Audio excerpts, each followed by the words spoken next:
हम अपने संसाधनों के भीतर अपने सुख को ढूंढें, क्योंकि हमसे बेहतर कोई अपने गांव के बारे में नहीं जानता। तो आत्मनिर्भर बनना है तो इस पर विचार करिए कि सहयोग मिल रहा है, अच्छी बात है, लेकिन हम अपने संसाधनों को मजबूत करें।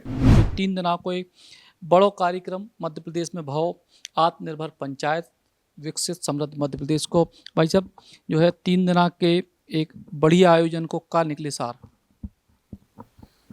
पंचायत की मूल भावना है मिलकर सहयोग करके अपने संसाधनों से एक सुखद परिणाम लेकर आना। जब पंचायती राज की कल्पना की थी, चाहे गांधी ने की हो या गांधी के पहले जो हमारा तंत्र था, वो बाहर के किसी सहयोग की अपेक्षा नहीं करता था। देश आज़ाद हुआ, केंद्र की भी सहयोग राशि है, राज्य की भी सहयोग राशि है, लेकिन कहीं ना कहीं एक गैप दिखता है। एक प्रशासनिक तंत्र है और एक चुने हुए जनप्रतिनिधि हैं। उनके बीच में जो अंतर्विश्वास होना चाहिए, सहयोग, जो मूल पहला कदम था सहयोग का, अंतर्विश्वास का, वो कमी शिकायत के तौर पर भी दिखती है और कमी साफ दिखती है। दूसरा, हम अपने संसाधनों के भीतर अपने सुख को ढूंढें, क्योंकि हमसे बेहतर कोई अपने गांव के बारे में नहीं जानता। दूसरा, ये असहता पंचायती राज का दुर्भाग्य से कर्तव्य की बात छोड़कर अधिकारों में लोग उलझ गए और दूसरी चुनौती इसके कारण खड़ी हुई।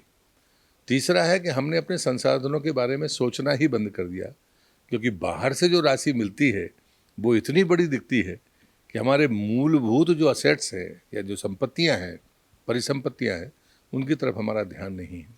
तो मैंने उनसे पूछा कि बाजार जाते हो तो जितने जेब में पैसे रहते हो उतने का सामान खरीदते हो, साख होती है तो उधार मिल जाता है, लेकिन चुकाने की भी गारंटी के लिए आप प्रयास करते हो, यहाँ ऐसा क्यों नहीं करते? तो मैंने कहा कि कर्तव्य और अधिकारों के बीच जो समन्वय है वो बनाने की ज़रूरत है। ये सच है कि कुछ जनप्रतिनिधियों के अधिकारों को जिस प्रकार से छीना गया वो गलत था, तो मैं अधिकार देने का हिमायती हूँ। और दूसरा, जो छोटे मोटे अंतर्विश्वास के मामले हैं उनको इसी के साथ खड़ा करने की कोशिश है। इसलिए पहले दिन हमने अधिकारी और जिला पंचायत अध्यक्ष और उपाध्यक्ष, जिला पंचायत सीओ, जनपद सीओ को साथ बुलाया।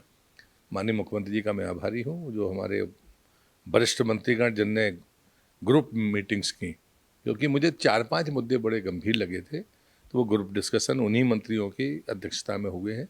शहर से लगी पंचायतें अर्धशहरी हो गई हैं, तो उनके पैमाने को बदलना पड़ेगा। आदिवासी जनपद, पेशा ब्लॉक और नोटिफाइड एरिया, इनकी एक चीज़ समस्याएं हैं, एक अलग ब्लॉक है। फिर केंद्र पोषित योजनाओं के बूते विकास ढूंढना और देश स्वावलंबन से दूर ले जाएगा। तो आत्मनिर्भर बनना है तो इस पर विचार करिए कि सहयोग मिल रहा है, अच्छी बात है, लेकिन हम अपने संसाधनों को मजबूत करें। मनरेगा जैसी योजना, जो पैसा हमारे पास है, वो वास्तव में मजदूरों के लिए थी, और उसमें हमने मटेरियल को जोड़कर और ये कल्पना कर ली कि हम निर्माण के लिए हैं। तो खेती है, गौ सेवा है, गौ संवर्धन है, इन क्षेत्रों में मनरेगा का उपयोग हो सकता है। ये ग्रुप ये था। फिर ई पंचायत के बारे में सोचना कि भाई ई पंचायत अगर आपको बनानी है तो पारदर्शिता पहली सीढ़ी है उसकी, और दूसरा है समझ, और हम लोगों को बताएं, साझने करें अपने असेट्स को, अपने प्रयासों को, अपने आने वाले पैसे को, लोगों को उसकी अकाउंटेबिलिटी तय करें। तो ऐसे 5 ग्रुप हमने पहले दिन बनाए थे, तो उन मंत्रियों का भी मैं आभार व्यक्त करता हूँ। दूसरे और तीसरे दिन में बड़ी सरलता और सहजता के साथ आनंदित होकर लोग गए। ये मेरे जीवन की सफलता है और मेरे लिए भी सीखने का अवसर है। Eklavya University The Move will guide you towards a bright future. 28 acres of lush green campus, largest campus of Bundelkhand, experienced and dedicated faculty. 50 future-ready courses taught in 12 different schools, separate courts and ground for sport, fully equipped lab and workshop, safe and fully equipped separate hostel for girls.